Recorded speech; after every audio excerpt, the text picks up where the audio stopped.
ගම්පහ සිට විනාඩි 20කින් විතර යන්න පුළුවන් මේ සුන්දර විහාරස්ථානයට ඔයත් ගිහින් තියෙනවද? ගිහින් නැත්නම් එන්න මාත් එක්ක යමු.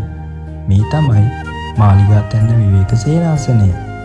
පුරාණ ඉතිහාසයකට උරුමකම් කියන ගල්ලෙන් සහ සොබාදහම අතර පිහිටි ඉතාමත් නිස්කලංක විහාරස්ථානයක්. මුලින්ම අපි පාලමළුවට ගිහින් වන්දනා කරගෙන එමු. මේ පින්බිමේ ඉතිහාසයත් අවුරුදු ගණනාවක් ඈතට දිව යනවා.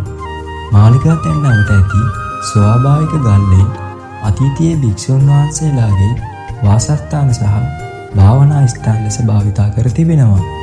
අදටත් මේ පුරාණ ගල්ලෙන් කටාරම් සහිත ලෙන් වගේ ඓතිහාසික සලකුණු මෙහිදී දැක ගන්න පුළුවන්. දැන් අපි යන්නේ මාලිගාතැන්න විහාරස්ථානයේ ඉහළමළුවට. පඩිපෙළ දිගේ ඉහළට යන මේ ගමනේදී එක පැත්තකින් සොබාදහමේ සුන්දරත්වයත් අනිත් පැත්තෙන් මේ පින්බිමේ නිස්කලංක බවත් හොඳින් විඳ ගන්න පුළුවන්. එහෙනම් අපිත් එක්ක ඉහළටම ගිහින් එතනදී සුන්දරත්වය වන්දනා කරගෙන බලමු. ඒ වගේම මේ මාලිගාතැන්නේ තියෙන විශේෂත්වයක් තමයි ඓතිහාසික සියනෑ කෝරළේ පිහිටි ගම්පහ දිස්ත්‍රික්කයේ ඉහළම කන්ද ලෙස මේ සුන්දර පින්බිම සැලකෙනවා.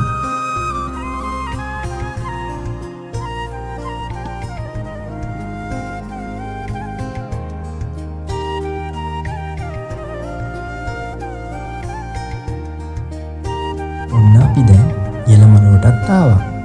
මෙතනට ආවම දැනෙන්නේ පහළින් යන ගමනේ මහන්සියටත් වඩා හිතන ලැබෙන නිස්කලංක සැනසීමයි. ඉතින් අපි ටිකක් මෙතන නතර වෙලා වන්දනා කරගෙන මේ සුන්දර පරිසරයත් එක්ක මේ මොහොත විඳගමු. ඉතින් මේ තමයි මාලිගාතැන්න විවේක සේනාසනයේ ඉහළමළුවේ සුන්දරත්වය.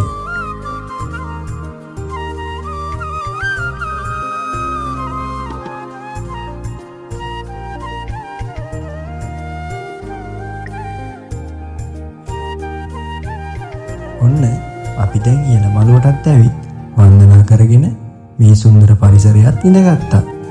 ඉතින් අපි අද ගිය මේ ගමන මෙතනින් නතර කරමු. මේ වගේ ලස්සන ගමන් වලට ඉස්සරහටත් ඔයාව එක්කගෙන යන්න අපේ channel එක subscribe කරලා අපිත් එක්ක රැඳිලා ඉන්න. එහෙනම් ආයෙත් ලස්සන ගමනකින් හමු වෙමු.